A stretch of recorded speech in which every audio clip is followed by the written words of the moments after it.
I've got it wide enough so I can my button. Hello, everybody. We were right in the middle of a conversation, literally, and I clicked record because I could find the button this time because my window in Zoom was big enough that it actually showed up instead of me having to like dig around on stuff. So we need to figure out some topics. I don't know. Have you thrown something out there in the world of Slack that was, Well, I had started to, and then I got pulled back on a production issue. oh, let's see. What is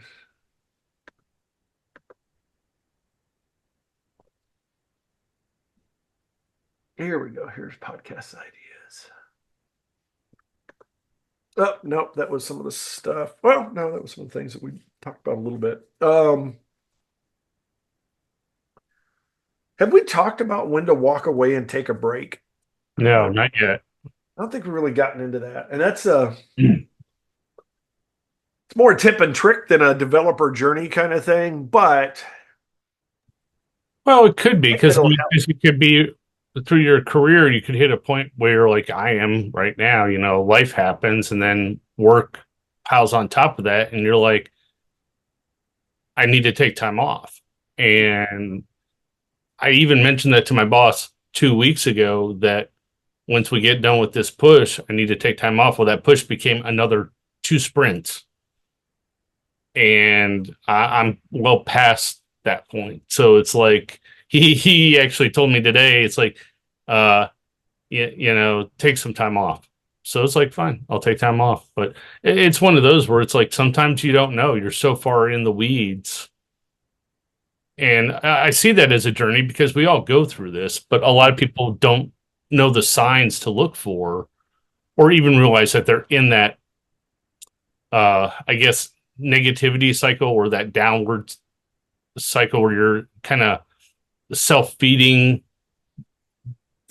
Like you know where I'm trying to say here. You just Yeah. kind of get into that root, that cycle. Instead of things getting better, you're just kind of keeping things balanced. You're just kind of cycling downward.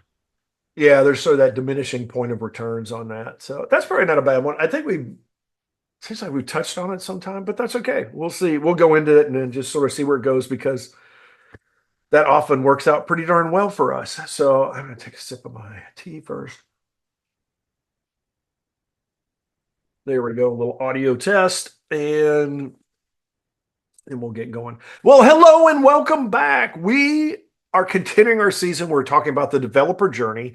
And this episode, cut right to the topic, we're going to talk about effectively when to take a step back, when to pause, when to, maybe even pivot a little bit and along those lines, because sometimes we get a little too caught up. It's part of the natures. We get deep in the weeds. We get really focused on whatever that project is, that job is that we're working on, those kinds of things. And the next thing you know, you're like, wow, you're just spinning your wheels. And this isn't like death march stuff. It's more like you're in a situation where you just need to, effectively take a break. But before we get into that, I need to introduce myself. My name is Rob Broadhead. I am one of the founders of Developreneur, Building Better Developers, also a founder of RB Consulting, where we really focus on leveraging technology. So find ways to take your technology sprawl and integrate, automate, simplify, and turn it into a lean, mean technology machine instead of the big, honking, ugly, hulky thing that you've had in the past, which also will be a topic, I think, at some point is like some of these, which we've talked about a few times, some of these situations where people have just stuck around with a technology way too long. Windows XP, I'm looking at you as one of those things. I'm also looking at Michael, who's on the other side. I'm going to let him introduce himself. Well, hello, everyone. My name is Michael Malash. I am another founder of Developreneur, Building Better Developers, and I'm also the founder of Envision QA. So if you're a small and mid-sized business or clinical nurse, doctor, whatever, looking to build custom software, or you're, like Rob said, you have software that's like this monolithic or old archaic that you don't know if it's working for you anymore, give us a call. So, taking a step back, we've touched on this in some in past seasons and things like that, and it is about productivity versus activity. There's a difference between being busy and being productive. And in particular, I think we as developers get into this situation, particularly early on, but even as we get, late into our career sometimes, where we are really focused. I call it sometimes it's the 90% high or the 99% high. It's like I'm almost done. I've almost got this figured out. And so you feel the end, like the line is just about there. You're almost to the finish line. And because it's technology or it's programming or whatever it is, the line moves. So you're like, I am one configuration file correction from making this all works. And then you do, and then you realize that, oh, that was actually a layer of an onion. You unpeeled it, and now you're back in, but you're almost done again. And while that can carry us for a while, that the endorphin hit of basically like, I'm almost there, I'm almost there, I'm almost there. There's a point where it's just like, you're like a crack addict or something, is you've just had too much of that and it doesn't work. And it's really the challenge is figuring out when have you hit a point where you're not being productive anymore and you're really starting to spin your wheels. Now, it doesn't mean that you aren't moving the ball forward a little bit, but what happens is like when you're fresh, you can just, you can hit it and you can be moving the ball forward quite a bit. But then as you get further into these kinds of cycles, you're not as effective, you're not as productive. And so now you're slowing down your ability to move the ball forward. And it could eventually get to a point where you burn out or something like that, and you hit that wall. But even without hitting the wall and burning out, there is, definitely periods of time where you just need to walk away, to take a break, whether it is during a day and it's just, during your work day and you've got some problem that's really bugging you, or it could be over a longer period of time where, maybe you haven't had a vacation in forever. Maybe you can't even remember the last time you took a break, you took a day off or anything like that. And you do need to. We're not machines. We are not built to run 24/7. And no matter how important your project is or your task is, there are going to be times where it's like it's been too important for too long. It's like firefighting. Sometimes you get in a situation at your job, it's like there's a bug, there's an error, there's a bug, there's an error. It's critical, it's critical, it's critical. And then you've been running around chasing fires, putting them out, saving lives basically for who knows how long. And you get to the point where you just can't do it anymore. You've got to, sometimes it's no matter how critical stuff is, you will be better off. Everybody will be better off if you step back and take a break. And I think that is one of the hardest things for us to learn, is where that line is between determined and driven and driving yourself insane. There you go. That's a good little toss it over to you, Mike. Oh, sanity. Oh, very much so. Like you were saying, this is like that within our developer journey. And to me, when I hear, walking away or, burnout, things like that, I picture a person taking a bottle of water, walking out into the desert. And as they start running out of water, they start slowing down, they start crawling. And then eventually you hit that oasis and it's like, oh, I can relax. And then you have to walk all the way back and you're slugging and then you finally make it. But that's just an analogy for what really happens in this journey. If you haven't hit it yet, you're going to experience this at some point. Unless you're just one of these people that is always happy-go-lucky and somehow just doesn't, can really not have anything really stick to you, and you just really don't stress it too much. Interestingly enough, through this process, I actually have put up some kind of guardrails and kind of, I guess, temperature tests to kind of keep me on track personally as I'm going through this process. And one of the big things is, okay, how long have I been working on a particular issue or sprint repeatedly? Like, how many times am I working on the same issue again and again?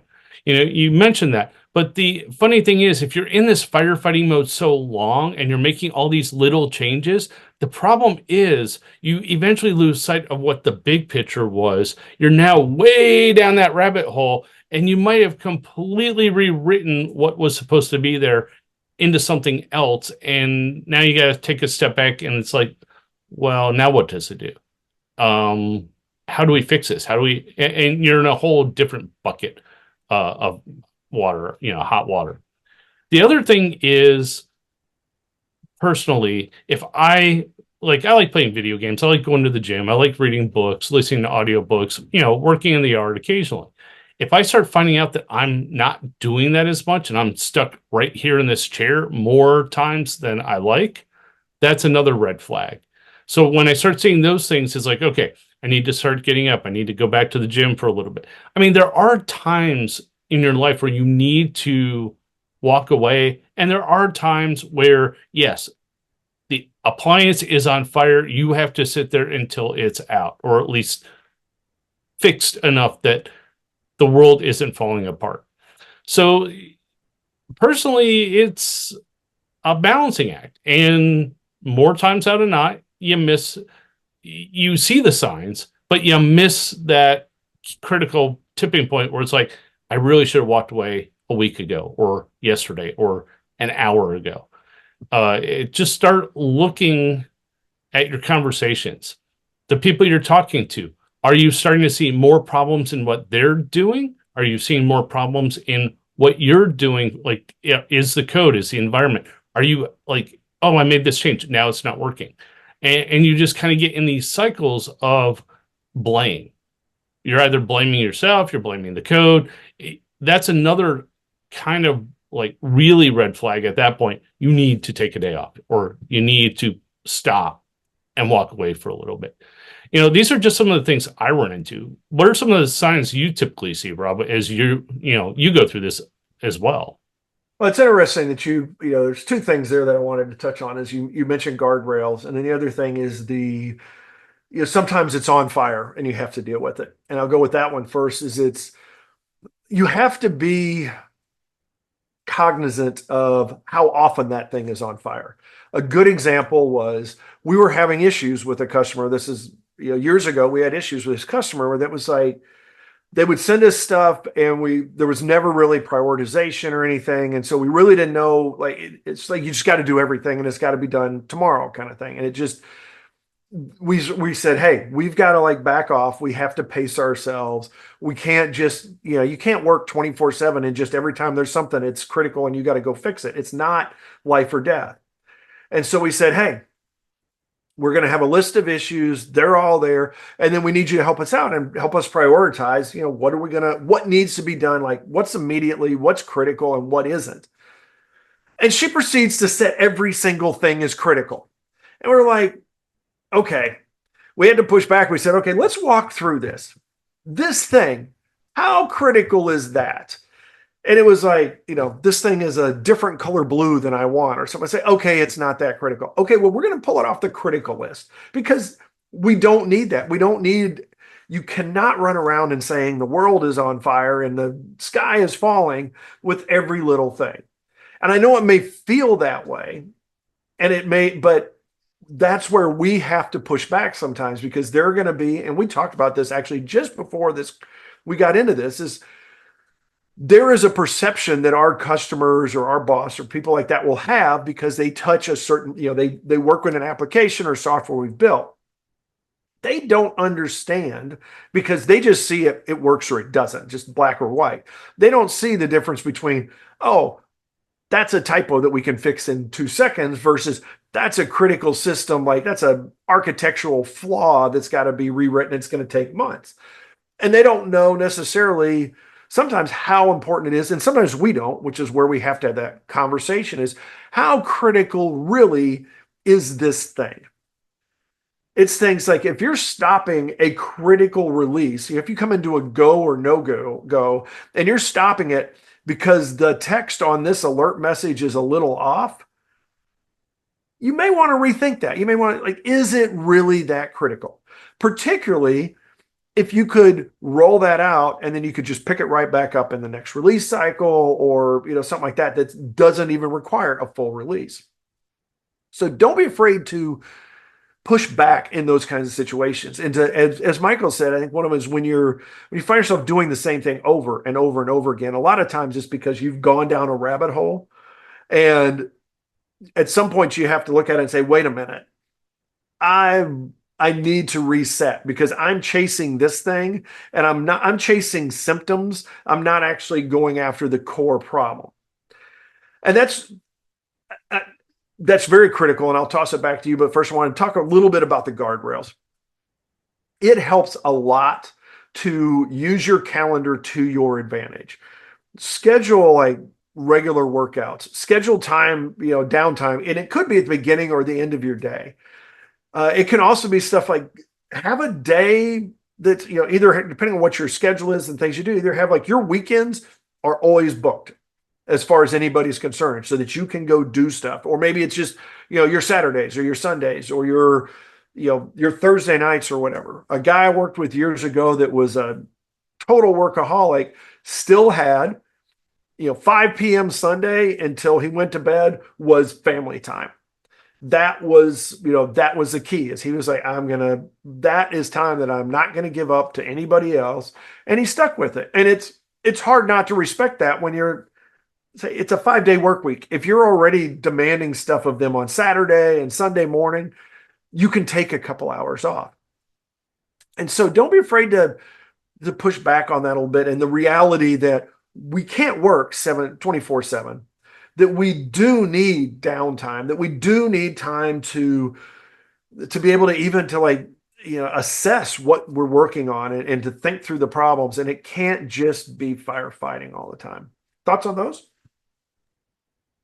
Yeah, I like the counter idea, but unfortunately, in this day and age, calendars can be overused or ignored. It's just another tool in our arsenal that it's could potentially be another notification overload.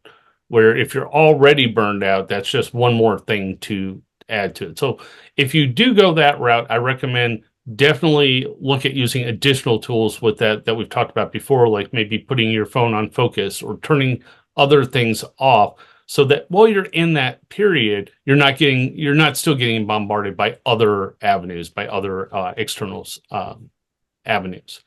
The other thing that was kind of interesting there is you talked about, going down the rabbit hole, is seeing the big picture. Sometimes, and it's interesting because you and I have both worked together on multiple projects and for similar bosses in the past. We have had cases where it's not even just that the manager knows about coding, they actually know the code. They may have been people that have written the code in the past. So in their mind, they see how the code is or conceptually was, not necessarily where it is today. And as they start giving out requirements, you start getting things that might mismatch. So as you get into the code and you start making these changes, you get into that cycle of it's broken, it's broken, it's broken.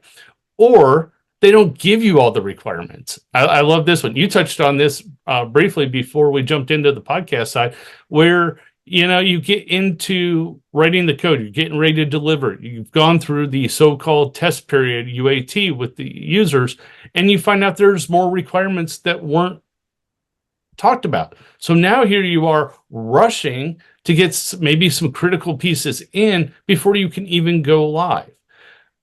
And that is, that can occur with this. But these are things that you just have to kind of be careful of and be mindful of. Because the big thing is, as you go through this journey, it is a journey. You will have ups and downs. It's a matter of kind of figuring out that tipping point when you're starting to slide too far down to pull yourself back up. And that could be pivoting to reading books, playing video games, writing something else, maybe teaching. Just do something else. Maybe go for a walk. But just find the time to recognize I need to take a pause. We talked about the Pomodo. I can never say that right. Pomodoro, folks. Pomodoro. This is a running joke we have, but use tools like that to help you reset, especially when you start feeling that you're in those cycles. Yeah, and I think a good example we do have people that can point to us, and we've got our bosses, our coworkers, and things like that can help us out a little bit and help us know when we've crossed lines and stuff. a good example of things that we need to be cognizant of, I guess, as we sort of wrap this one up, is when people are trying to reach out and help us out. A perfect example was last night. I had spent, I'd been heads down all day. And it was sort of funny because my wife was like, "Hey, we're going to have a date night. We're just going to go have some drinks and play pool." And I was like, "That sounds great." 2 hours later, I was still heads down. And I was like, because I was going to make dinner. And I was like, "Okay, now we're going to have dinner," because I didn't even get dinner made. But it was one of those when I got up off out of my desk and I was like, "We need to go." And she could tell. I'd say, "I need to go now. I need to get away from my desk. I need to get away from the work. I need to go away." And it didn't really impact like the stuff I wanted to do. Yes, I was a little bit in the zone. But I went away, had a couple drinks, played pool, took a big long nap, woke up in the middle of the night, basically ready to work again, and dove into it for a while. It's like, and I'm old. I'm not a young person. I'm not like 20 years old where you do this all the time. Some of you can. And when I was that young, I could. So don't be afraid to just like sometimes pull yourself out, particularly when you're working long hours and you've got stuff that are natural rhythms, whether it's taking a lunch break or it's time for dinner or time to go to bed or have a weekend or something like that, is finding ways to take advantage of those because yes, we overdo those all the time and we want to show off how awesome we are that we didn't sleep for 3 weeks and we got that project done, but it is not the way to go. The way to go, however, is to give us feedback on this, is to provide us comments, to send us emails. Let us know what you think. Let us know the topics that you like. If you have any requests, we are open to those. You can shoot us an email at info@developreneur.com. You can go out to developreneur.com. That is develpreneur.com. You can also find us on the YouTube. You can find school.developreneur.com. You can find some more content and stuff to go through there. However you subscribe to podcasts, please subscribe and give us some feedback. Let us know where you want to go and where you find value and where we can give you more because we are here not only for us, but also for you. That being said, we are still going to be here. We're not done. This is not our last episode, not even the one of the season. So we're going to come back and continue talking about the developer journey. As always, though, go out there and have yourself a great day, a great week, and we will talk to you next time. Bonus material. Yeah, I guess one other thing to consider that we didn't touch on is sometimes it's okay to just pause. If you spend more, like if you have a task that you think should take an hour and you're into your second hour, walk away. Go take 15-minute break, 20-minute break, walk away, come back, spend about 15 more minutes on it. If you're still getting nowhere, time to ask for help. Go out, talk to your boss, talk to your coworkers, talk to the project manager. See if maybe revisiting what the requirements are or what this problem is might not jog something or even give you a different perspective on what it is that you're trying to do. Sometimes that little pivot is enough to be like, okay, I'm unblocked, and you're smooth sailing again. You're out of that downward cycle. I would add to that in modern days, your favorite search engine, whether that's Google or somebody like that, or ChatGPT or something like that, because while those things may not be specific enough for your problem, it is amazing how many times I've just done like random Google searches based on something and it will trigger something where it's like, oh, yeah, that's what I need to do. It's like, it's like almost a second set of eyes where somebody's like, hey, did you look at that over there? And you're like, oh, shoot, I have missed that because I've been focused over here. It's things like that it helps you sometimes, even if you just go for a walk and talk to yourself while you're doing it. Obviously, people are going to stare at you a little bit, but those kind of things, it just helps to get away for a minute, to get so that you're not like, you're not so focused on that and you start getting the blinders on instead that you open up and suddenly there are going to be some opportunities that will jump out in front of you. Opportunities for you guys are to leave us comments, questions, all that kind of good feedback stuff. We are always going to provide some, almost always. I think we've missed once. So we're almost always going to provide bonus material for you guys out here in the YouTube world, because that's the value for value we give, that you have to look at our face longer than these other people just get to hear our awesome voices. So go out there and have yourself a good one, and we'll come back next time around and dive right back into some bonus material, a little pre-showed work, and then off to that next podcast episode. Have yourself a good one.